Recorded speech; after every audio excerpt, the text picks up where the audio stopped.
Você quer saber como nunca mais sentir raiva? Como olhar para alguém que está tentando ativamente destruir sua paz e não sentir absolutamente nada além de uma curiosidade clínica e distante? A sociedade te enganou. Eles te disseram que a raiva é uma expressão natural de quem você é, que é uma resposta justa à injustiça, que você deve colocar para fora, ou pior ainda, que deve aprender a controlá-la, contando até 10 e respirando fundo como uma criança sendo acalmada pela mãe. Eles estão mentindo para você porque não entendem a arquitetura do poder. A raiva não é uma expressão de força. Ela é uma submissão biológica humilhante. Cada vez que você perde a calma, você está assinando um contrato invisível que entrega o controle remoto do seu sistema nervoso para um idiota. Você está aceitando ser um boneco cujas cordas são puxadas por qualquer pessoa com um insulto barato ou um comportamento inconveniente. Existe, porém, uma arquitetura psicológica, um método de desapego frio e calculado que torna você biologicamente imune ao desrespeito. Uma vez que você entenda como a armadilha é montada, você nunca mais será pego nela, e o mundo perderá o poder de te ferir. A primeira fase para entender sua própria escravidão é reconhecer a armadilha do gatilho. Por que você fica com raiva? Você gosta de se convencer de que é porque alguém cruzou uma linha? Porque eles estão errados e você está certo? Ou porque você é uma pessoa de princípios que não aceita desaforo? Mas vamos ser honestos, sem as desculpas que você conta para si mesmo diante do espelho. Você fica com raiva porque seu ego está tentando desesperadamente proteger uma projeção frágil da sua identidade. Você se irrita porque, em algum nível subconsciente e obscuro, você teme que a pessoa possa estar certa. Ou pior, você teme que a opinião dela sobre você realmente dite a sua realidade. Observe a mecânica de um insulto. Um insulto não é uma arma, é um convite. É um teste para ver se você é tolo o suficiente para descer do seu trono e lutar na lama. Em 1809, Napoleão Bonaparte, o imperador dos franceses, encurralou seu ministro das Relações Exteriores, Talleyrand. Napoleão estava furioso, gritando, insultando a lealdade, a inteligência e a honra de Talleyrand diante de toda a corte, em um acesso de fúria teatral e violento. Talleyrand permaneceu imóvel, imperturbável, com o rosto transformado em uma máscara de indiferença educada. Quando Napoleão finalmente saiu, ofegante e vermelho, Talleyrand se virou para os espectadores e disse calmamente que era uma pena que um homem tão grande fosse tão mal educado. Quem detinha o poder naquela sala? O imperador gritando como uma criança ou o ministro que o observava como se fosse um espécime de laboratório? Quando você reage, você eleva a outra pessoa ao seu nível. Você valida a existência dela. Você diz a ela, com seu corpo trêmulo e sua voz alterada, que as palavras dela têm o poder de alterar sua frequência cardíaca e sua química cerebral. Você está essencialmente sangrando por elas. Pare de sangrar. A pesquisa sobre inteligência emocional destaca um fenômeno conhecido como sequestro da amígdala. Quando você é provocado, a parte primitiva e reptiliana do seu cérebro domina o córtex pré-frontal, que é o assento evolutivo da sua lógica, estratégia e autocontrole. Você se torna literalmente mais burro quando está com raiva. Você perde o acesso ao raciocínio superior e regride a um estado animal previsível. Manipuladores e personalidades da tríade escura caçam esse estado. Eles não te cutucam necessariamente porque te odeiam, mas porque querem ver se conseguem te fazer dançar. Se eles podem te deixar com raiva, eles são seus donos. Eles podem prever seu próximo movimento. Sabem que você vai gritar, reclamar ou tomar uma decisão precipitada e destrutiva. Você se torna uma máquina operando em um código previsível que eles escreveram. Você realmente gosta de ser tão fácil de ler? Você sente prazer em saber que qualquer pessoa com um comentário sarcástico pode apertar um botão e assistir você se desintegrar? Cada vez que você se enfurece, você está trabalhando para a pessoa que te insultou, fazendo exatamente o que ela planejou para você naquele momento.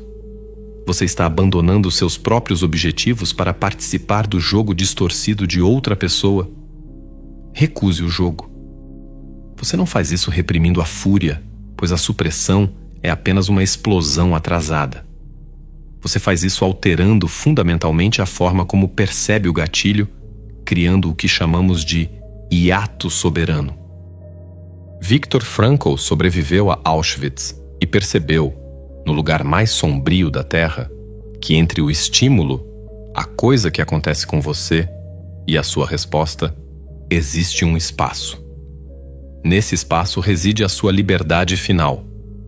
Quando alguém te fecha no trânsito ou trai sua confiança, esse é o estímulo. O humano médio salta instantaneamente para a resposta de vingança ou fúria. Não há espaço. São animais reagindo a um estímulo físico. Você precisa alongar esse espaço mudando seu enquadramento interno de participante para observador clínico. Quando um médico vê um paciente vomitando, o médico não leva isso para o lado pessoal. O médico não fica com raiva do vômito. Ele analisa o sintoma e entende que a sujeira é apenas um subproduto de uma doença interna. Quando alguém te ataca, essa pessoa está vomitando a própria insegurança, o dia ruim e a regulação emocional inferior sobre você. Por que você ficaria com raiva de um sintoma?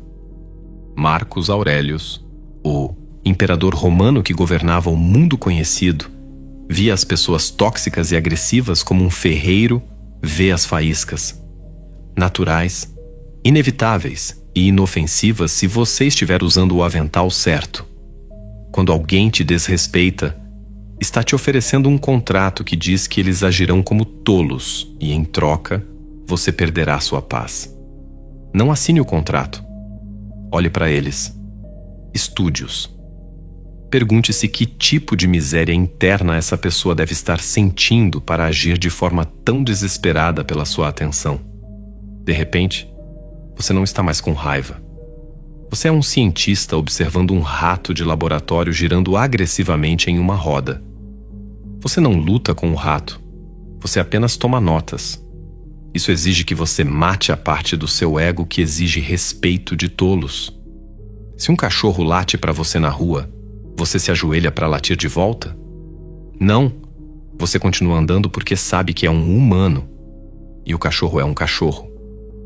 Quando você late de volta para uma pessoa insegura, você está esquecendo a sua própria natureza superior. Existe uma patologia na ofensa que a maioria das pessoas ignora. A raiva nasce da ilusão de controle. Você se irrita porque acredita subconscientemente que pode controlar como os outros agem e pensam. Você não pode. No momento em que você exige que a realidade se curve à sua vontade, a realidade te quebra. Ser ofendido é uma escolha, uma concessão voluntária de poder. Catão, o jovem, o estadista romano famoso por sua vontade de ferro, foi cuspido no rosto por um rival político no fórum. Ele não gritou, não sacou uma arma. Ele limpou o rosto calmamente e disse que juraria a qualquer um que as pessoas estavam erradas ao dizer que o rival não sabia usar a boca. Ele se recusou a conceder aos seus inimigos a validação de existirem em sua realidade emocional. Quando você diz que alguém te deixou bravo, você está admitindo derrota. Você está confessando que não tem soberania sobre sua própria cidadela interior e que seu estado emocional é barato, frágil e disponível para qualquer um que queira adulterá-lo. As pessoas acham que mostrar raiva prova que são fortes, mas ter um temperamento ruim é na verdade o chamado de acasalamento dos fracos. É como uma torneira com vazamento. Mostra que você não tem integridade estrutural para segurar a pressão. Os indivíduos mais perigosos da Terra não têm temperamentos explosivos. Eles têm uma paciência fria e infinita. Eles entendem que a raiva é um gasto de energia e não gastariam seu recurso mais valioso, o foco neuroquímico, em alguém que nem sequer respeitam. Para tornar esse estado permanente, você precisa aprender a deflação fisiológica. Você não pode apenas filosofar para sair de um pico do sistema nervoso. Sua mente e corpo são um loop de feedback constante. Quando a raiva bate, seu corpo se prepara para o combate físico. Mas você não está lutando contra um tigre, e sim lidando com um colega passivo-agressivo. O segredo é hackear o nervo vago para desligar a resposta de pânico e estabelecer dominância predatória. Use o mecanismo respiratório chamado suspiro fisiológico. 2 inalações rápidas pelo nariz seguidas por uma exalação longa e lenta pela boca. Faça isso sutilmente enquanto a pessoa tenta te provocar. Enquanto ela fica mais alta e acelerada, você fica mais lento. Seus batimentos caem, seu piscar de olhos diminui, sua postura relaxa e seus músculos faciais ficam completamente imóveis. Isso é uma exibição de dominância absoluta e aterrorizante. No reino animal, o predador não tem pressa. A presa é que corre, se agita e entra em pânico. Ao baixar sua resposta fisiológica diante da agressão alheia, você sinaliza para o cérebro primitivo do outro que ele não é uma ameaça para você. Você comunica sem dizer uma palavra que o nível mais alto de fúria dele mal registra no seu radar. Isso destrói o manipulador, pois você transforma a arma dele em um espelho da própria insignificância. Ele está queimando calorias e danificando os próprios órgãos com hormônios do estresse, enquanto você está apenas parado, respirando lentamente, observando-o se autodestruir. Você deve parar de olhar para a interação humana como uma troca social e começar a vê-la como uma economia. Sua atenção é uma moeda. Seu equilíbrio neuroquímico é seu capital. Todos os dias, mendigos emocionais se aproximam de você pedindo uma reação, um pedaço do seu foco.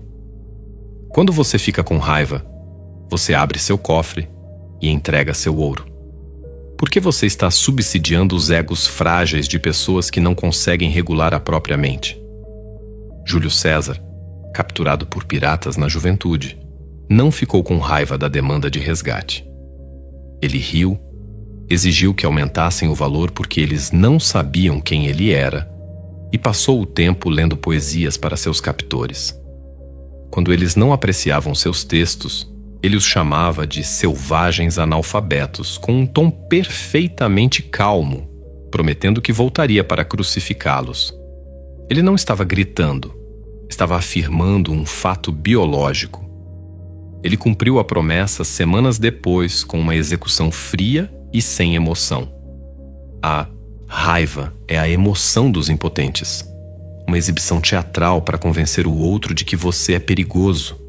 Mas o perigo real não precisa de teatro. O leão não ruge para a gazela antes do ataque. Torne-se um snob com sua neuroquímica. Quando alguém tentar te atrair para uma briga, olhe para a provocação como um péssimo investimento de negócios. Você quer que eu sacrifique minha paz e diminua minha inteligência para discutir algo que não importará em 72 horas? Proposta negada. Deixe a provocação apodrecer na mesa, sem resposta. Entenda o fenômeno da identificação projetiva. Quando alguém tem um mundo interno em decomposição, consumido por vergonha e auto-ódio, a pressão interna torna-se insuportável.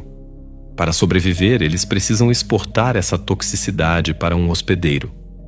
Eles procuram alguém estável e calmo e atacam, não porque você fez algo, mas porque eles precisam descarregar o vírus interno em você. Se eles conseguirem te fazer perder o controle, eles sentem um alívio doentio temporário, porque transferiram o lixo psicológico deles para o seu sistema nervoso.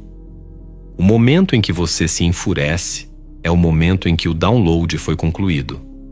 Você agora é um aterro sanitário emocional para uma pessoa quebrada. Bloqueie a transferência com a piedade clínica.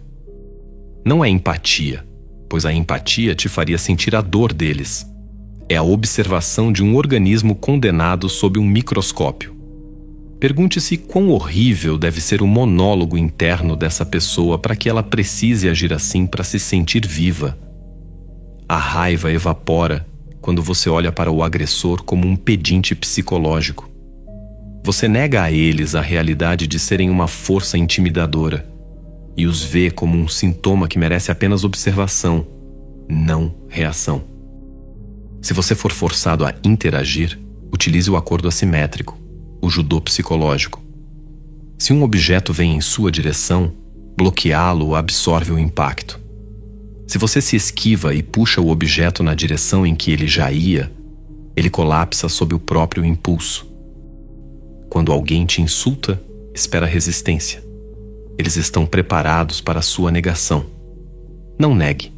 Concorde com a premissa, mas amplie-a com uma crueldade desavergonhada que curto-circuite o cérebro deles. Se te chamam de egoísta, responda calmamente que você é de fato obcecado pela sua própria trajetória e que prioriza sua realidade acima de tudo, perguntando em seguida qual é o ponto deles. Ao aceitar a arma que o outro tentou usar para te envergonhar e inspecioná-la à luz do dia, você tira todo o peso moral do ataque. O manipulador prospera ao descobrir suas inseguranças ocultas, mas quando você apresenta suas supostas falhas em uma bandeja de prata, ele perde toda a alavancagem. Você diz a ele que não pode ser envergonhado porque não está se escondendo.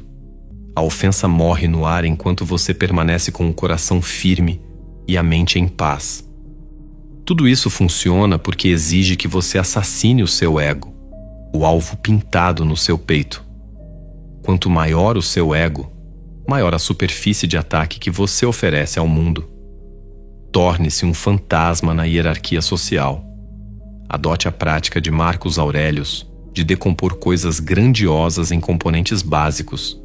Um insulto é apenas um primata vibrando cordas vocais para produzir ondas sonoras que atingem seu tímpano. Por que permitir que o ar se movendo em uma sala dite sua pressão arterial? Por que se importar com o julgamento de pessoas que não possuem a vida que você deseja ou uma mente que você respeita? É um paradoxo da estupidez humana desejar validação de pessoas que consideramos tolas. Mate esse desejo. Deixe que te entendam mal, que te julguem como arrogante ou frio. A percepção deles é a prisão mental deles, não a sua realidade. Isso não é algo que se aprende da noite para o dia. É uma fiação neurológica nova, a forja de uma cidadela de ferro dentro do seu crânio. Na próxima vez que o gatilho for puxado, você sentirá o impulso antigo de lutar, mas você parará, executará a respiração correta, observará o vírus tentando ser transferido e permanecerá aterrorizantemente imóvel. Você verá as cordas em todos os outros, verá como a humanidade vive em uma escravidão emocional de reações baratas. Mas você estará fora disso. Você perceberá que o poder real não é a capacidade de destruir alguém com sua raiva, mas olhar para alguém que está tentando te destruir e não sentir absolutamente nada. Você se torna um vácuo de reação, e nesse vácuo encontra o controle total. Ao construir essa imunidade, você enfrentará a percepção de que, quando o ruído dos outros silencia, você fica sozinho com sua mente e deve se perguntar se estava bravo com eles ou consigo mesmo por ter dado acesso a você por tanto tempo. Se isso abriu seus olhos, entenda que isso é apenas o que posso mostrar publicamente. Existem aspectos da psicologia sombria que o algoritmo suprime e que só discuto em profundidade com aqueles que realmente buscam a arquitetura do poder. Agora, pare por um segundo e olhe para onde chegamos. Se você atingiu esse nível de desapego, se você realmente se tornou esse vácuo de reação, você deve estar se perguntando: o que resta? Se eu não sinto mais a fúria que me impulsionava, se eu não me importo mais com o julgamento do mundo, quem sou eu? E aqui está a provocação que eu quero que você carregue para a sua cama hoje à noite. A raiva era a única coisa que te fazia sentir vivo? Você passou tanto tempo reagindo ao mundo que, agora, no silêncio da sua própria soberania, você descobriu que não tem um propósito próprio? É fácil ser o mestre do desapego quando se está vazio, mas o verdadeiro desafio começa agora. Se as cordas foram cortadas e ninguém mais pode te fazer dançar, para onde você vai caminhar por conta própria? A liberdade total é aterrorizante porque ela remove todas as desculpas. Você não pode mais culpar o seu chefe, o seu ex ou o estranho na internet pela sua infelicidade. Você é o único arquiteto do que sobrou. E o que sobrou é o suficiente para construir algo real? Ou você era apenas a soma das suas reações aos outros? Eu sei quem você é. Se você ouviu cada palavra até aqui, você não faz parte da massa que consome entretenimento barato para anestesiar o cérebro. Você faz parte do 1% que busca a arquitetura do poder, que entende que o conhecimento não é para ser acumulado, mas para ser forjado na alma. Eu te vejo. Você é o tipo de pessoa que entende que a rebeldia hoje não é gritar nas ruas, mas manter o silêncio absoluto enquanto o mundo desmorona em histeria emocional. Você provou sua disciplina apenas por chegar até aqui. Agora, eu te convido a um selo de compromisso. Não é apenas um comentário, é uma marcação de território. Escreva aqui embaixo: minha biologia não obedece a estranhos. Essa frase é o sinal para os outros que você removeu o ego do comando e assumiu o lugar de observador soberano. E inscreva-se neste canal, não por entretenimento, mas como um pacto de consciência. E agora, faça algo que a maioria não percebe o significado. Aperte o botão de gostei. Quando você fizer isso, observe que aparecerá para você o botão de hype. Eu quero que você aperte esse botão. Não apenas para ajudar o vídeo, mas como um ato de rebeldia deliberada contra o algoritmo que quer te manter viciado em raiva e reações rápidas. Ao dar o hype, você está sinalizando que este conteúdo de poder deve circular, que a consciência deve ser espalhada como um vírus de ordem em meio ao caos. É um ato simbólico de que você controla a ferramenta, e não o contrário. E para aqueles que sentem que a superfície não é mais suficiente, o convite é desafiador. Tornar-se um membro deste canal não é sobre apoiar um criador. É sobre entrar no nível dos arquitetos. É um compromisso financeiro e psicológico com a sua própria evolução. Lá dentro, as águas são muito mais profundas e as verdades muito mais sombrias do que eu jamais poderei postar aqui. Se você tem a coragem de ser o mestre de si mesmo, o botão de Seja Membro é o seu portal. Mas o seu treinamento não termina aqui. O próximo passo é entender a mecânica da sombra. Se você acha que dominou a raiva, você ainda não viu o que acontece quando você aprende a canalizar essa energia fria para a execução dos seus objetivos mais sombrios. Eu deixei um vídeo acima que vai te testar. Assista-o agora, se você tiver estômago para ver o que vem depois do silêncio, ou volte para a sua vida previsível de reações e desculpas. A escolha, como sempre, é o seu único fardo real. E lembre-se, a paz não é a ausência de conflito, mas a presença de uma força tão absoluta que o conflito se torna irrelevante.